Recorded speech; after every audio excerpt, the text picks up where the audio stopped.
Parlons de la contribution énergie-climat. Finalement, cette taxe, cette contribution, elle va concerner le diesel. Non, elle ne concerne. Oui, bien sûr, elle concerne aussi. Elle concerne les carburants. Votre agacement. Elle concerne le gazole, mais elle ne concerne pas le diesel. Il n'y a pas de taxe prévue de rattrapage spécifiquement sur le diesel pour rattraper l'essence. Mais ce que proposait d'ailleurs la Fondation Nicolas Hulot était tout à fait compatible et socialement acceptable. Il proposait qu'on augmente sur 10 ans de 1 centime d'euro le diesel pour rattraper en 10 ans le différentiel avec l'essence. C'est pas ce qui va se passer. Or, on n'a pas de chiffres encore.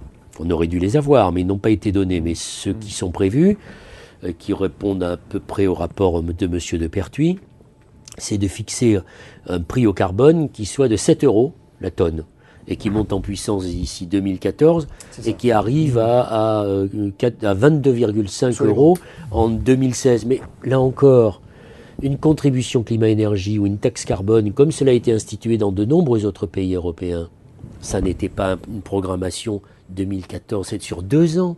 Là, on nous propose une feuille de route sur 2 ans. Comment voulez-vous que les industriels s'adaptent à cette contribution climat-énergie pour réduire la pollution dans leur production et s'adapter?